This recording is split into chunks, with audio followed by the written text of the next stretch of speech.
Hey everyone, welcome back to the channel. Today we're diving into something even darker than usual.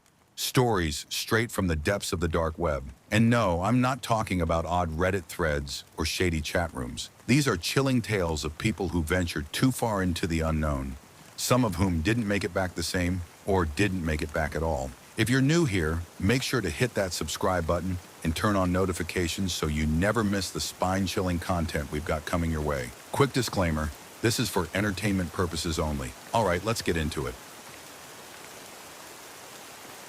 All right, let me just start by saying, don't mess with the dark web.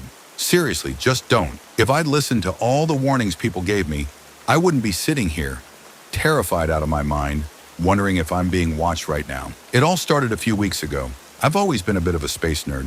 NASA, black holes, alien theories, I'm into all of it. But one night while I was scrolling Reddit, I came across this thread about government secrets supposedly leaked on the dark web. People were sharing all these wild claims about classified files, alien sightings, secret missions, you name it. Most of the time, I'd just brush it off as conspiracy junk, but one comment caught my attention.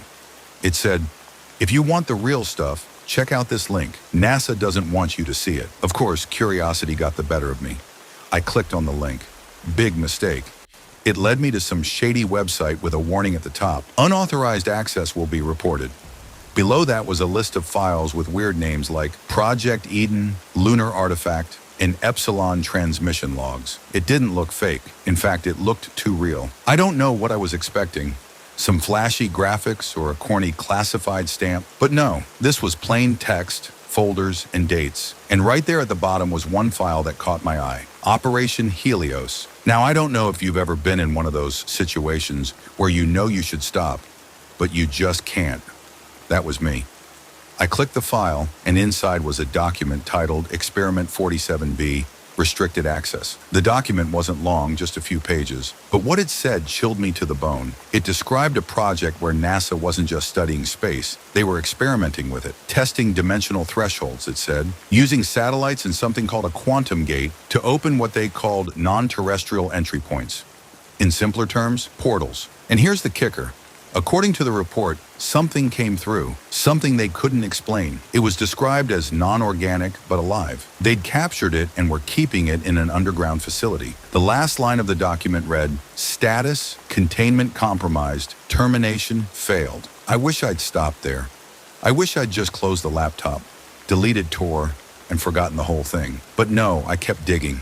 I found images, blurry black and white photos of some kind of, I don't even know what to call it. It wasn't human, but it wasn't an alien either. It looked like this mass of shifting shapes, like it couldn't decide what form to take. There were notes scrawled on the photos. Hostile, avoid contact. Then there was a video file. I hesitated for a second, my finger hovering over the play button. Something inside me screamed, "Don't do it." But of course I clicked. The video was grainy, shot from what looked like a security camera. It showed a lab, scientists in hazmat suits surrounding this giant glass chamber. Inside the chamber was it, that shifting mass I'd seen in the photos, but now it was moving, writhing, slamming against the walls. Then something happened. The lights in the lab flickered, and the thing stopped moving. For a moment, everything was silent, but then the glass cracked. Just a tiny fracture at first, but it spread like a spider web.